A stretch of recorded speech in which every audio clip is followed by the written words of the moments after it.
नहमदुहु व नुसल्ली अला रसूलिल करीम अम्मा बाद औज़ु बिल्लाहि मिनश शैतानिर रजीम बिस्मिल्लाहिर रहमानिर रहीम। मोहतरम सामीईन कराम, अस्सलामु अलैकुम व रहमतुल्लाहि व बरकातुहू। मैं उम्मीद करता हूँ आप सब लोग खैरियत से होंगे। अल्लाह ताला आपके रिज़्क़ और माल में इजाफ़ा फ़रमाए। आमीन सुम आमीन या रब्बल आलमीन। आज हम बात करेंगे ख्वाब में बर्फ़ देखने के हवाले से। इसकी मुख्तलिफ़ सूरतें हैं और उनकी मुख्तलिफ़ ताबीरें हैं, और अगर आप इन तमाम ताबीरों को जानना चाहते हैं तो इस वीडियो को आखिर तक ज़रूर देखें। तो चलें शुरू करते हैं आज के अपने मौजू ख्वाब में बर्फ़ देखने के हवाले से। हज़रत इब्न सनीन रहमतुल्लाह अलैह ने फ़रमाया कि ख्वाब में बर्फ़ का देखना गम और अज़ाब है।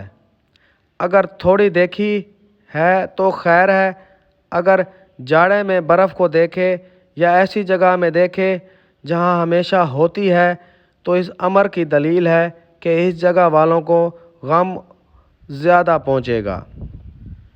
हज़रत जाबिर मग़रिबी रहमतुल्लाह अलैह ने फ़रमाया कि ख्वाब में बर्फ़ का देखना लश्कर को हज़ीमत है, लश्कर को शिकस्त है। हज़रत जाफ़र सादिक़ अलैहिस्सलाम ने फ़रमाया कि ख्वाब में बर्फ़ का देखना 6 वजह पर है।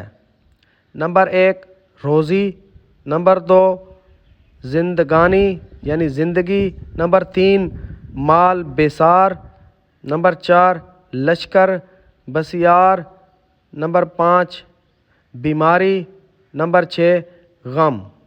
और अगर देखे कि याम गर्मा में बर्फ़ को जमा करता है तो दलील है कि माल हलाल जमा करता है और खुश ऐश यानी खुशी से ज़िंदगी गुजारेगा और बहुत मनफ़अत पाएगा।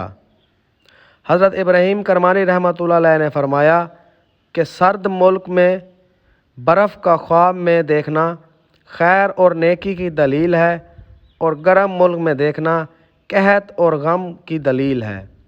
और अगर देखे कि बर्फ़ को मौसम में खाता है तो बेवक्त से बेहतर है। वीडियो पसंद आई हो तो इसे लाइक करें, सदका जारे समझकर इसे शेयर करें, और अगर अभी तक आपने हमारे चैनल सैयद शाह सुल्तान को सब्सक्राइब नहीं किया तो सबसे पहले इसे सब्सक्राइब करें और साथ घंटी के निशान पर भी क्लिक करें ताकि हमारी नई वीडियो सबसे पहले आपको मिल सके।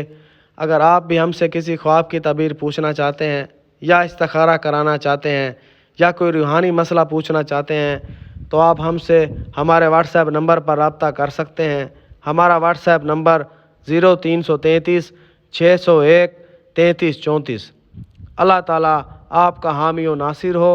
जज़ाकल्लाह।